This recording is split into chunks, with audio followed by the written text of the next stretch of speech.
듣다 보면 내공이 쌓이는 방송 2시간 철학의 돌풀입니다. 윤희입니다. 네, 저희는 요한네스 엘슈베르거의 서양 철학사 학원 근대와 현대 읽고 있고요. 이번 시간에는 기회의 원인론 한 가지 정의의 결과라는 챕터를 해보도록 하겠습니다. 166쪽이고요. 이게 제가 인트로 이 서문을 여러 번 읽어봤는데 뭔 말인지 모르겠어요. 이게 번역이 잘못된 건지. 그래서 요거는 인트로는 스킵을 하겠습니다. 오늘 스킵 좀 할 거예요. 왜냐면 인트로를 굳이 안 읽어도 뒤에 내용을 읽으면 다 나와요. 어차피 반복되기 때문에. 인트로 스킵하고, 자, 발단이라고 나와요. 발단에 세 사람이 나오죠. 요한네스 클라우베르크, 드라 포르즈, 올데모아 뭐 이렇게 나오는데, 이 세 사람의 특징은 오직 하나님만을 원인으로 본다. 이게 끝이에요. 아니 이게 저희가 뭐 설렁설렁 하는 게 아니라 진짜 그래요. 하나님이 원인이다. 이 얘기를 하고 있어요. 자, 그다음에 괭링스는 좀 할 얘기가 있습니다. 그래서 요 부분부터 볼 거예요. 혹시 뭐 더 하실 말씀 있으실까요?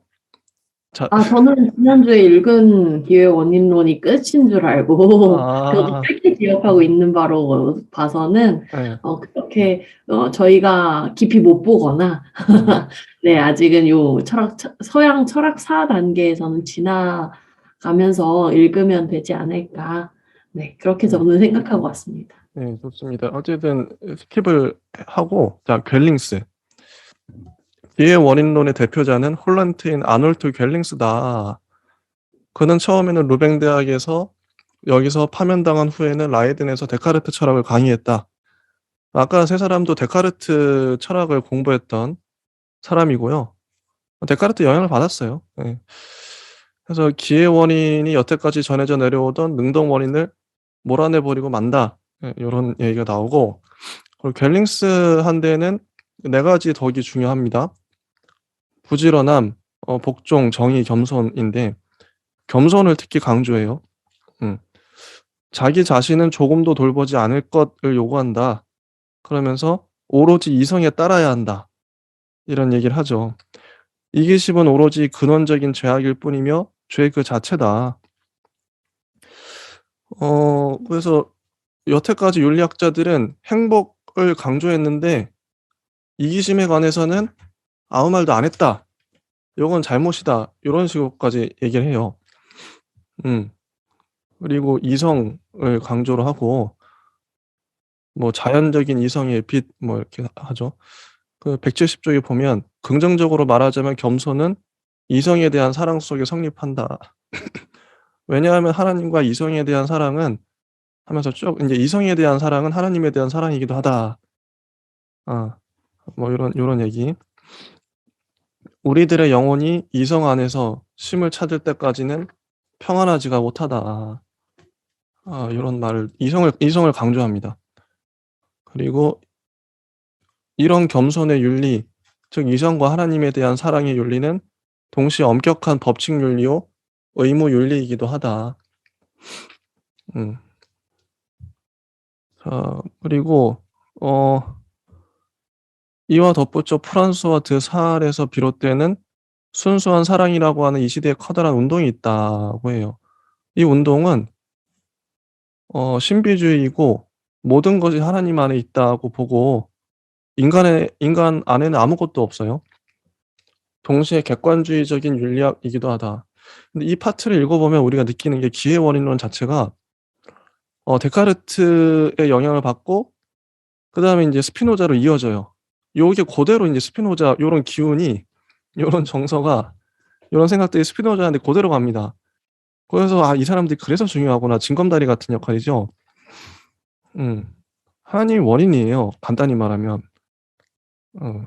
자, 쭉쭉 넘어가서 물론 이걸 다 읽을 수도 있겠지만 좀 한번 스킵을 많이 해 보겠습니다. 자, 우리 자신에게 작용을 하는 자는 하나님뿐이다. 어. 이런 얘기가 나오죠. 그리고 인제 우리 자신은 오직 우리들의 정신일 뿐이고 육체적인 실체와 정신적인 실체를 엄격히 구별하고 세계라는 기계, 무한한 실체와 그 인과관계라는 이론론으로 치닫는 경향, 이런 것들이 극단화된 데카르트주의라고 합니다. 나는 하나님에 대해서 어떻게든 기회일 뿐이고, 여기 기회 원인론에서 기회라는 말이 있는데, 제가 봤을 땐 기회보다는 뭐 사건이나 계기라는 말이 더 적절할 것 같긴 해요. 이건 뭐 저의 견해입니다만, 기회라고 하면 뭐 찬스 같은 느낌인데, 하나님에 대해서 내가 기회라고? 그냥, 그냥 어떤 하나님에 대해서 나는 사건일 뿐이다. 어떤 계기일 뿐이다. 잘 모르겠어요. 어쨌든. 그래서 나가 무한한 실체에 의해 완전히 흡수되는 것이 방지된다고 하는 것이 기회 원인론이다. 음. 자, 이제 스피노자에 이르러서는 이런 경계선이 없어지고 만다. 그러나 칸트와 그의 예지적인 나에 있어서는 나의 자유가 다시 나타난다. 이 자유는 갤링스에 있어서는 윤리적인 자유다. 자, 사람들은 하나님과의 신비적인 일치에 들어가려는 종교적 신비적인 동경이 갤링스의 형이상학의 진짜 배경이라고 말하기도 한다. 그러면서 이런 게 나오죠. 바울, 내가 살고 있는 것이 아니라 그리스도가 내 안에 살고 있다. 바울이 이런 얘기 했어요. 딱 이 성경 구절이 기회 원인론을 상징적으로 표현하고 있죠. 그래서 이거 기회 원인론도 그렇고 스피노자 있다 하겠지만 성경적이에요. 정말 성경적이에요. 하나님을 정말 강조하거든요. 자, 우리들에게 그는 그 무엇에 작용을 미칠 수 있는 것이 아무것도 없다. 하나님만이 움직이는 자요 작용을 하는 자다. 피조물은 아무것도 하지 않고 하는 것을 받고 있을 뿐이다. 새는 제 자신이 노래하고 나는 것이 아니라 노래 불리고 공중으로 들어 올리는 것이다. 새가 노래하고 살고 움직이고 날게 해주는 자는 하나님이다. 이렇게까지 프랑크가 얘기를 했어요. 자, 선천적인 것, 필연적인 것, 초시간적인 것, 영원한 것 등등의 근본적인 관심사에서는 신비주의와 합리주의가 일반적인 사람들이 믿고 있는 것처럼 그렇게 반대되는 것이 아니다.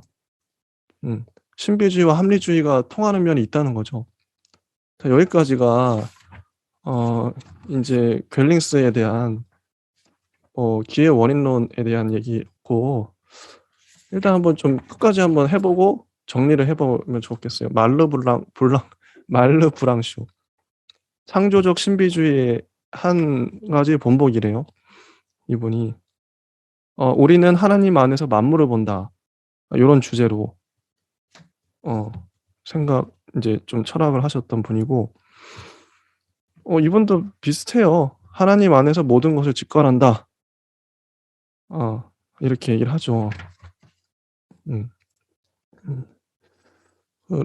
말르 블랑슈는 스피노자의 동일 철학을 창조된 존재와 창조되지 않은 존재와의 구별과 개별적인 나를 말살하는 것이라고 하여 부인했다.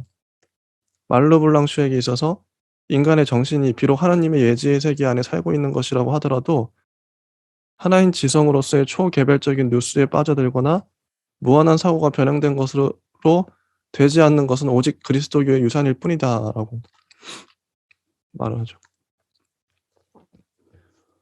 하나님은 그냥 그대로 직접 인식되고 이 인식에 의해서 다른 모든 것들도 인식된다는 것이다. 계속 같은 말들이 나와요. 이거 간단합니다. 기회 원인론 이 챕터를 한마디로 정리하면 하나님이 원인이다. 하나님으로 모든 것들을 다 설명을 할 수가 있어요. 자, 이제 이 챕터에 대해서 진희님의 생각이 궁금하네요. 네, 저도 뭔가 중세로 돌아간 듯한 서술 때문에 좀 혼란스러웠는데요. 여기서 우리가 생각하는 하느님에 대한 설명들, 그런 게 어떤 의미를 가지고 있는지를 저는 생각하면서 읽었던 것 같고요. 데카르트가 아무래도 이성에 대한 신뢰를 대전제로 깔고 이야기를 하고 있기 때문에 그 부분에서 좀 나올 수 있는 맥락이지 않을까 생각을 했어요. 이제 이성에 대한 신뢰는 이 당시에 되게 일종의 혁명과도 같은 일이었을 거라고는 얘기를 할 수 있겠는데, 오늘날 생각해 보면 이성에 대한 좀 안 좋은 일들이 많이 일전에 있었고, 그리고 오늘날 또 우리가 이성이라는 게 사실은 허구일 수도 있겠다라는 주제들에 익숙해서 이런 이야기들을 하는데 좀 어려움이 없지만, 그 당시에 이성이 이제 막 출범하고자 했을 때 이런 생각들을 저지하기는 쉽지는 않았을 것 같아요. 되게 거대한 맥락에서 우리가 또 쉽게 그 논리에 빠져들 수 있는 바가 이성 중심주의인데, 그런 것들을 잠시 멈춰주기도 했던 그런 내용인 것 같고요. 뒤에 자연스럽게 윤리학에 대해 얘기했던 스피노자가 연결이 된다는 점도 되게 의미심장한 것이, 이성의 극단에서 언제나 항상 우리의 인간 윤리에 대해서 생각하게 되는데요. 오늘날 현대의 입장에서는 그런 흐름이 되게 자연스러운데, 지금 우리가 이전에 그 이성의 시작에서부터 와가지고, 그 중간에 기회 원인론을 거치고 스피노자의 윤리학을 읽는다라고 생각해 보면, 그것이 좀 더 크게 다가올 것 같다고 생각을 했습니다. 그래서 172페이지 기회라고 쓰여 있는 그 챕터부터 173페이지 스피노자에 이르러서는에 해당하는 문단을 저는 좀 표시를 해놨는데요. 그 부분에서 여기서는 하느님이라고 얘기를 하고 있지만, 그 종교적인 의미뿐만 아니라 이성이 어찌할 수 없는 어떤 영역을 염두에 두고 있는 바에 대해서 얘기를 하고 있지 않는가라고 저는 이해를 했고, 그것이 정답은 아니겠으나 이성의 좀 광폭 혹은 미래를 좀 통감이라고 하면 안 되죠. 통찰했던 그런 생각에서 나온 바가 아닐까. 그래서 우리가 중세를 읽던 그 맥락과는 좀 다르게 읽어야 되지 않을까라고 해서 머릿속에 계속 윤리에 대해서 생각을 해가면서 읽었던 것 같습니다. 자, 기회 원인론 챕터는 여기까지 하고요. 자, 이거는 스피노자 편을 위한 서러운 인트로에 불과합니다. 자, 이제 다음 시간에 스피노자에서 모든 것들을 한번, 정말 할 말이 많아요. 다뤄보도록 하겠습니다. 여기까지 하고요. 짧게 끝냈네요. 감사합니다. 네. 네.